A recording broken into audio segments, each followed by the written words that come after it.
Hello, ladies and gentlemen. Welcome to Build a Beast.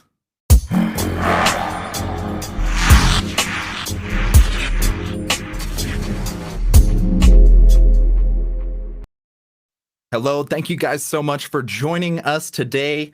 This is going to be a very different type of stream. We are here with a functional, clear purpose. No music and partying and shenanigans here today.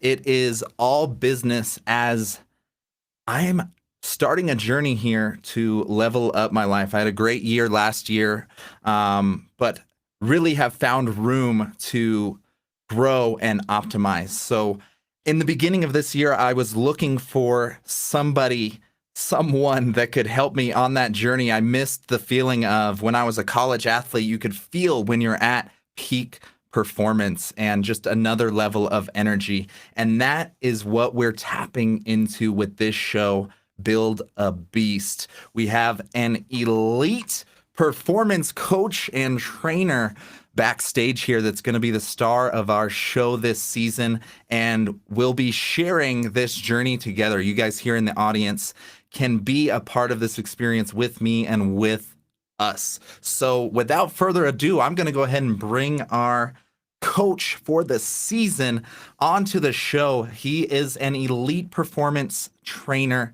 coming from the world of the NHL, high-level athletes, executives, everybody that's trying to be in the top of their game. He has a master's of science in physiology. Definitely knows what he's talking about. Is a data nerd. I love that piece. And he has mastered this concept that I'll let him explain called the energy equation. And this is essentially how can we use data-driven optimization to optimize every single piece of our life. So without further ado, ladies and gentlemen, please welcome Justin Ruffling Chauffeur.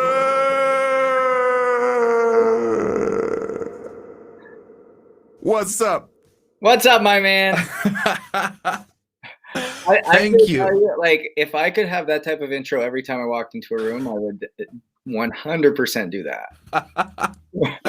Oh, love it. Love it. Love it, man. So grateful for you to share your expertise and your time with us. I realize how valuable it is. So for those of you that are going to be joining us on this journey, I won't be able to interact with the chat a lot, but we do have an open Q&A section we'll save for the end. But this is going to be a high level program. This is something that NHL teams and companies are paying 5 and 6 figures for this type of work. So thank you for sharing your time. Thank you for joining us in the audience.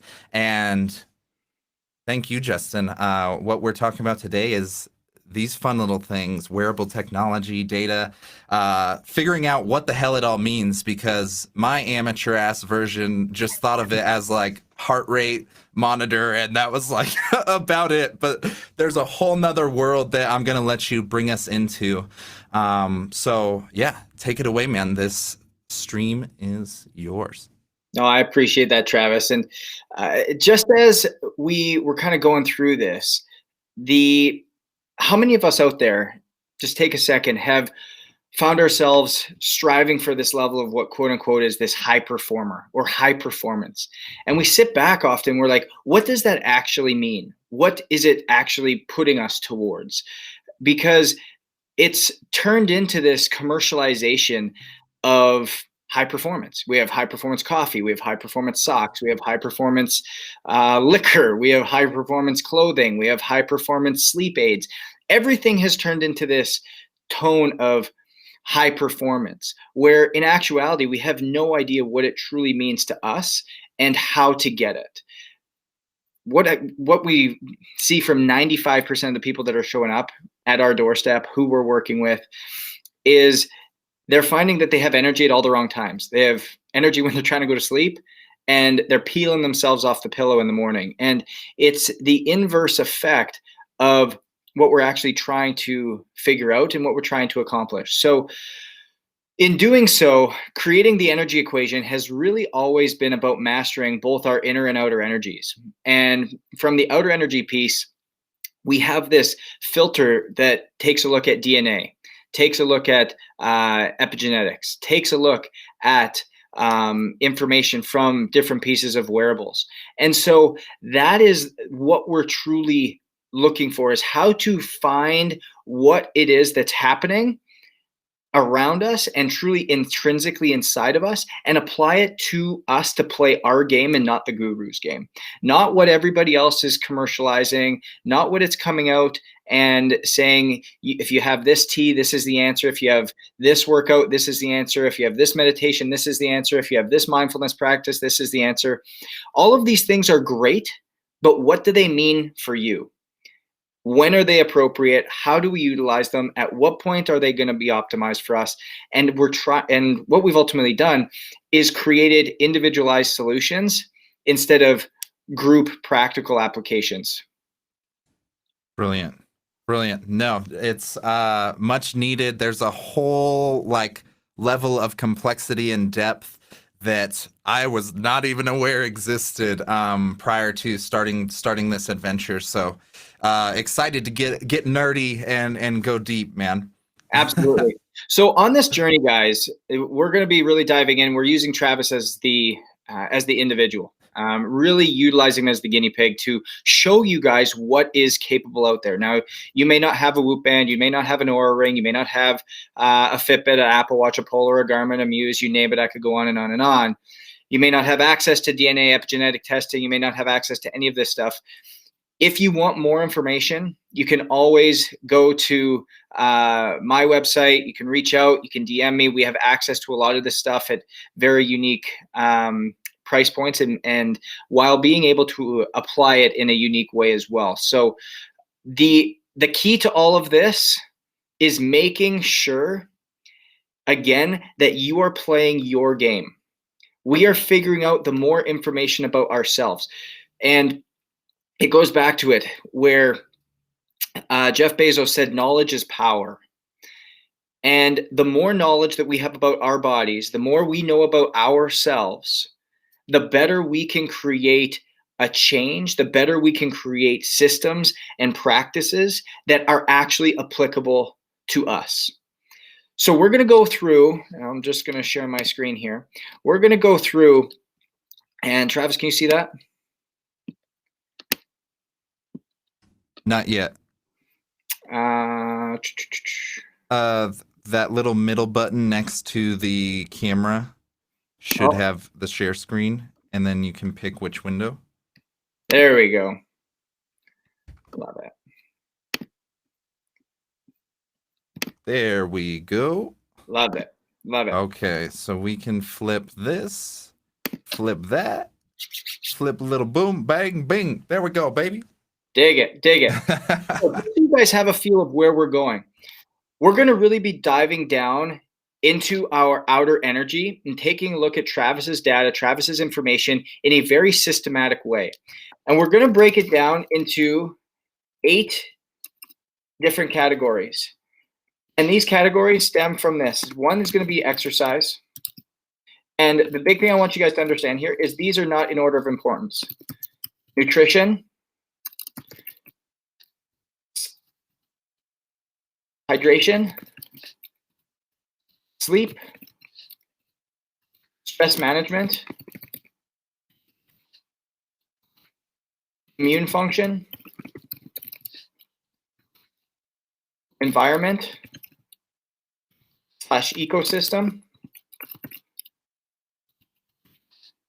and finally, and certainly not least, mindset.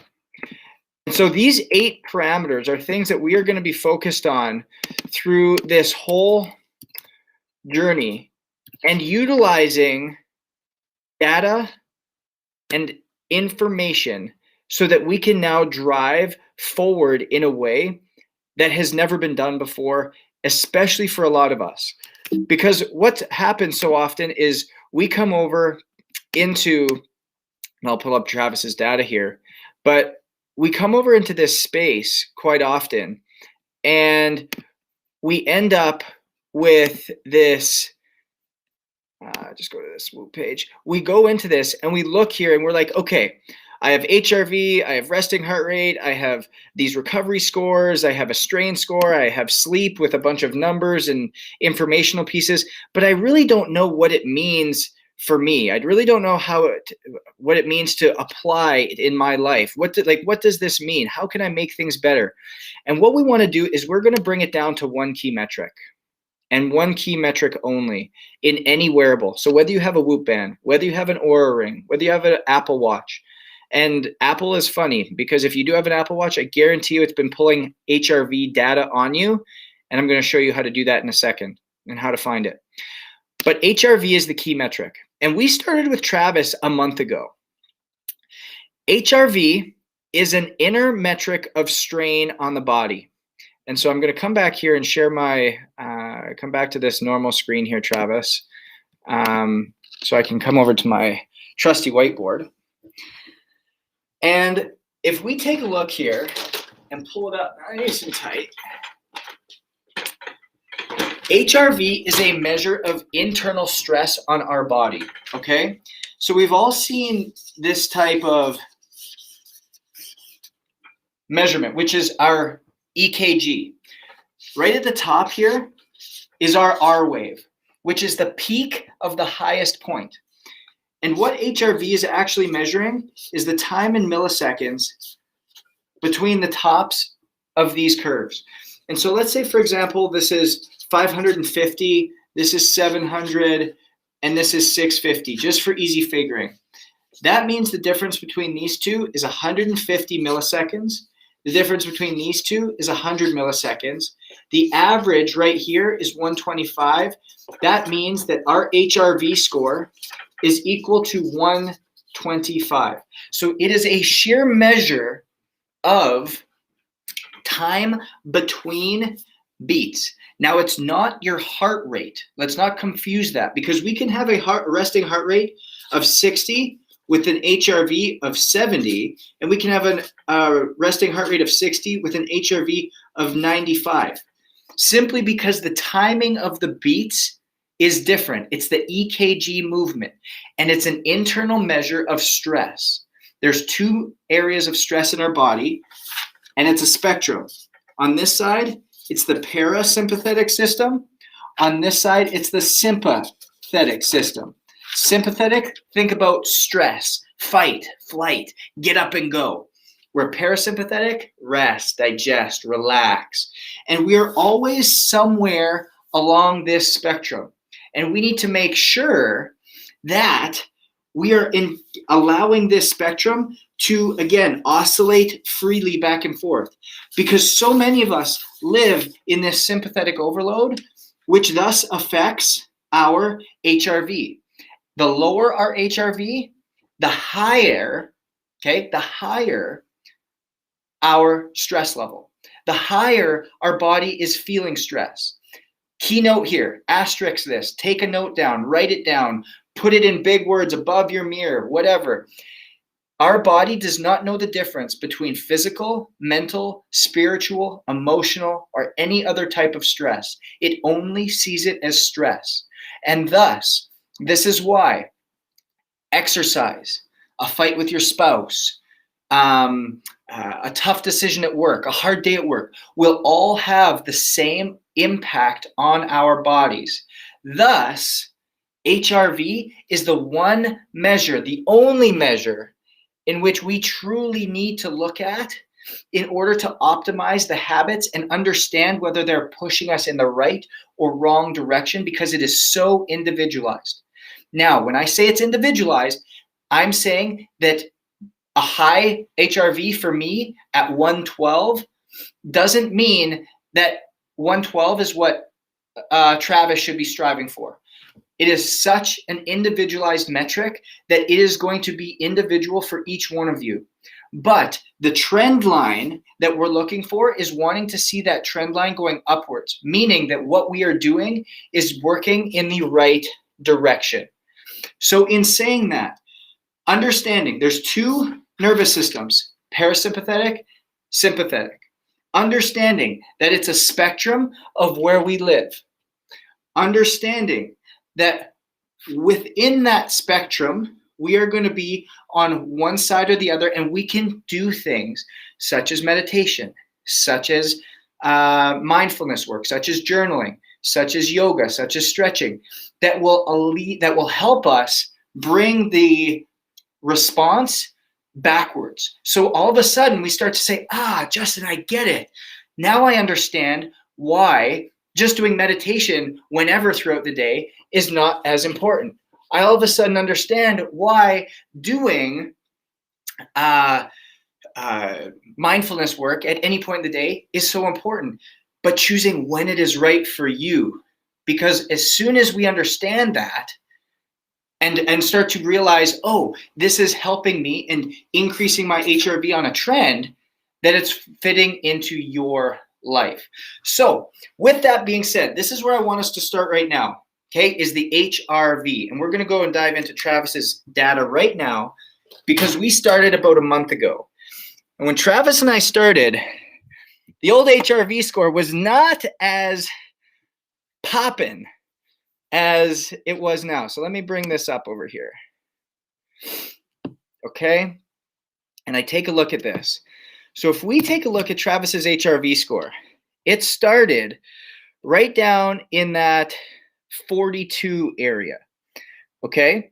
Now, is that good or bad? It's neither. It's nothing. And the reason I say it's neither, it's nothing, is because it's arbitrary. It didn't mean anything to us back then. We need to gather more data. Now, in our journey together, we took this first week right up until Thursday, January 14th, and we looked at this and we're like, okay, interesting. We have yet to see us go on a continual trend upwards. What does that mean for Travis? It means a couple things. One, we are not doing things that are allowing this spectrum to be in a parasympathetic state. We also realized that he was under more stress, be it physical, emotional, spiritual, mental, that was holding him back from optimizing things. So what did we do? We instituted a night routine, something that allowed him to activate the parasympathetic nervous system. For Travis, we started with meditation. And then we started with a 3-2-1 rule. I love this 3-2-1 rule. 3 hours before bed, no food. 2 hours before bed, no more work.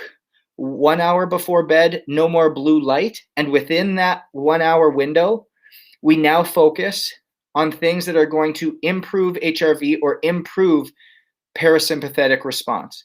And so, Travis, maybe talk to how that instituted into your life and how you felt putting that in.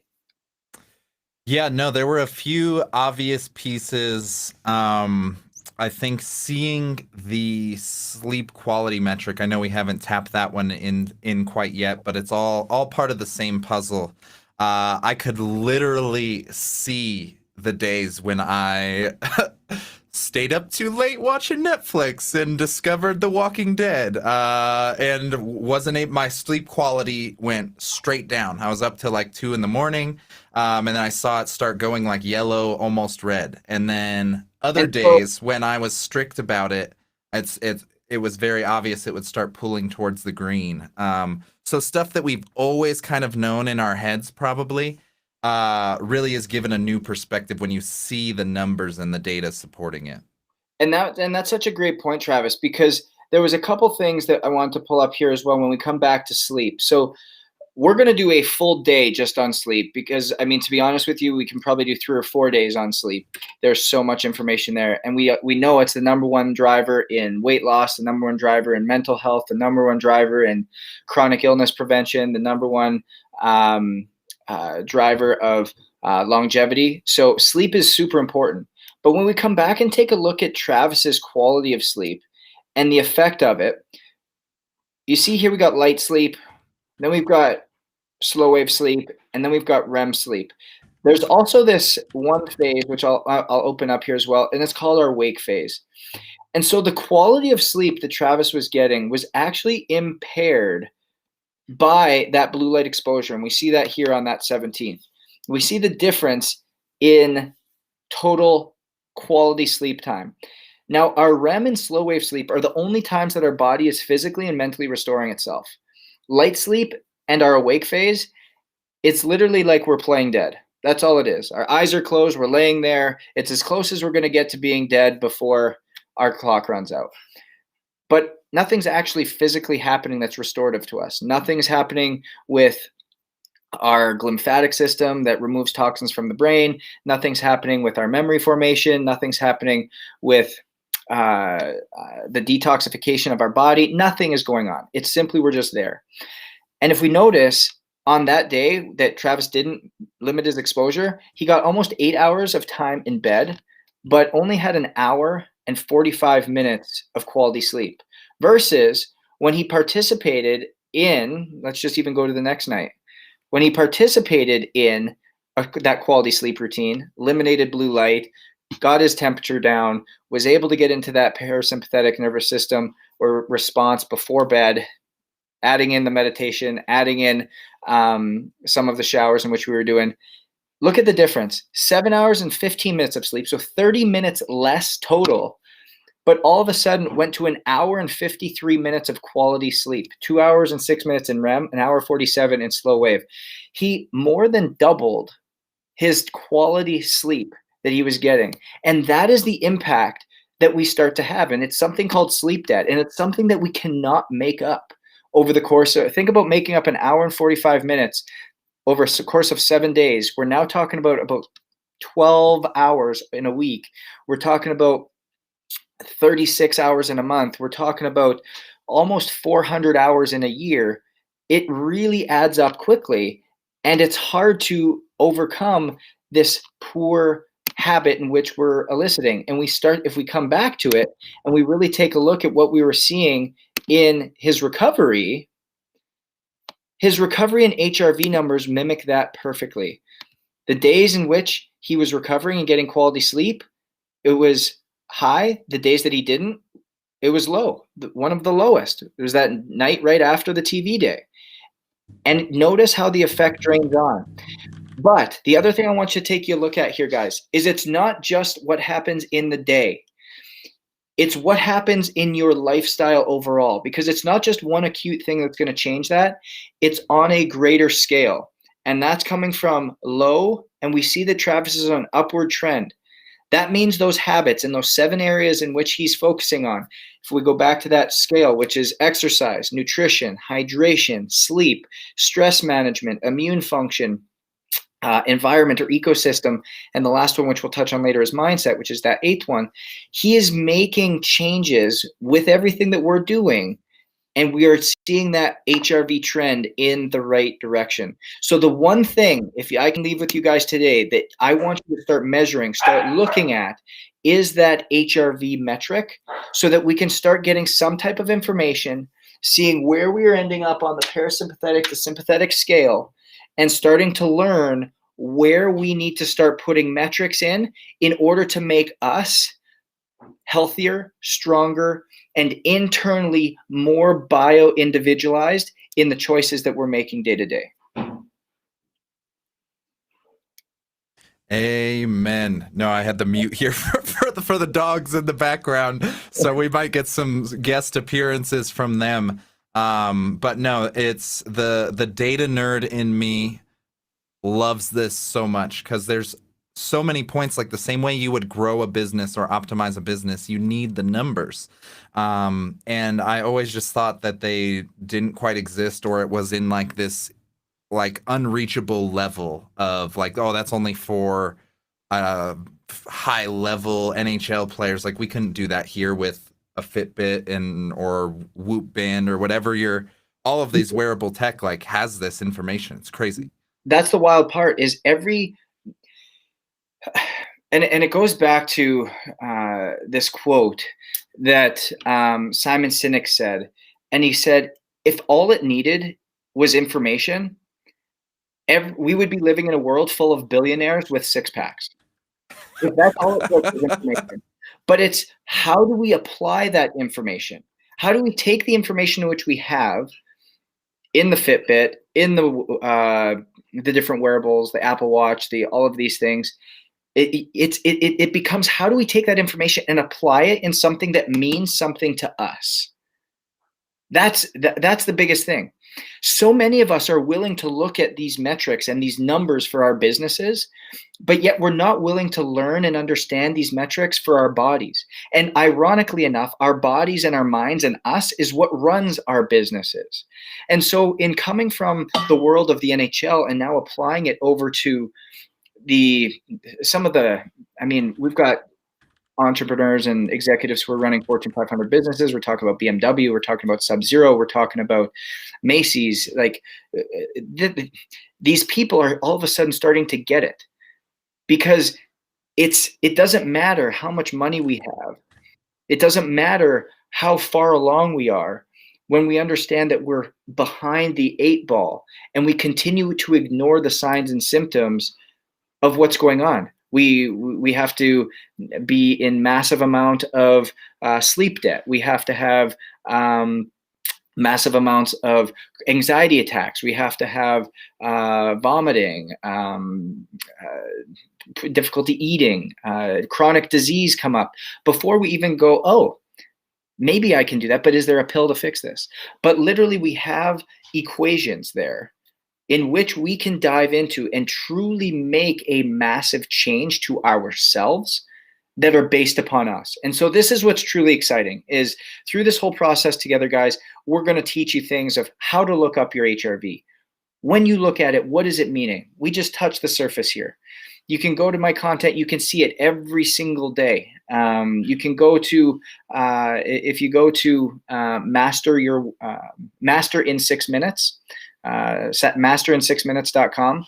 I've got a full PDF and video as to how you can master your wearables for you utilizing HRV in under 6 minutes. So these are things that you can do to now level yourself up. And the better educated you are, the better decisions you can make. And through this whole process with Travis, we're going to look at his information to make sure, again, that he's running in the right direction. He's trending in the right direction. The areas of those 7 spots in which we talk about are moving, again, in the right direction. And the habits that he's adopting are the right ones for him. Because it's not just a habit that we're trying to adopt. It's the right habit for Travis at the right time. Meditation at 8 a.m. for Travis may not be the answer, but meditation at 2 in the afternoon to reset that circadian rhythm may be. And that's what we want to start to find out. And that's what we want to provide, so that at the end of the day, he can play his game, not worry about any of the noise, anything else that's going on around us, and optimize Travis. Boom. Boom, baby. Yeah, I think everybody there, I did drop the link for that Master in 6 Minutes. Feel free to head there right after if you need more details to capture all of the power of these wearables. It was a whole new world for me compared to what I actually thought they were capable of. So that's a brilliant place to start. And I think, yeah, this is universal for all wearables. I think there were a few people asking, like, does this work for Fitbit? Does this work for Apple Watch? And I'm pretty sure they have all of this in there. Exactly. No, Okay. perfect. Absolutely awesome. The thing about this is it, I see one of these questions there. If you have a fixed budget and can only purchase one wearable, what would you pick and why? So myself being the nerd that I am, I've got everything. I've got everything from Apple to Polar to Garmin to Whoop, Oura Ring. And so you have to come up on a couple things. So if you're going to go with the Whoop Band, it's a subscription model. It's $30 a month. Travis, I'll send you a link that you can put in there so everybody can get a free Whoop Band. Plus, we'll cover their first month. Just again, I want to make it accessible to everybody. Where can I put that? Is there a chat that I can put it in, Travis? Indeed. Yeah, the chat. Oh, that's the guest side of the chat. I think I have that Whoop link, so I will share it with everybody that's been here. Okay. When I get it. So yeah, the Whoop one, that's what I ended up going with, you guys. Sleek, little, easy breezy. But if you already have an existing one, it's very likely it has the numbers 100%. And that you need. so, but if you're gonna, so Whoop is $30 a month. If you want to go with something else that still gets HRV and can do so in a different way, that's a fixed cost. Your Aura Ring is going to be about $300. Your Polar you can get for about $300. Your Fitbit, which does obviously a multitude of things, is a little bit more expensive. But that is the key. So now I've got another question. I know I show you how to do this. So if you have an Apple watch, I want you to go into your phone here. I want you to go into Apple Health. It's going to be the clear one, or the white one with with a heart in the middle. That's going to populate open. And if you go to the bottom, it's going to say browse. And then let's see if I can show you this here without it doing some weird things. You can you go to browse, and then it says heart. And then if you go down, it says heart rate variability. And all of a sudden in there, you will see every heart rate variability from every single night that it's grabbed from you. So just in summary, if you go back to Apple Health, it's the one with the heart in it, click on it, immediately to browse, immediately to heart, and then to heart rate variability. And that will give you all of that heart rate data, and it'll, again, stem over however long you've had your Apple Watch for, as long as you've activated Apple Health. It's amazing. It's something that will change your life in just simply tracking this metric over the course of time. So once you see that your HRV values are dropping, it's going to have an effect, and we're going to go over this over the next 8 to 12 weeks with Travis here, as to the effects and what decisions you're making are having on you from those 8 variables that I talked to you about, and very simple, tangible takeaways that you can start to implement that will really, truly change yourself. And next week when we come on, I'm going to give you, along with those 8 areas, all of these aspects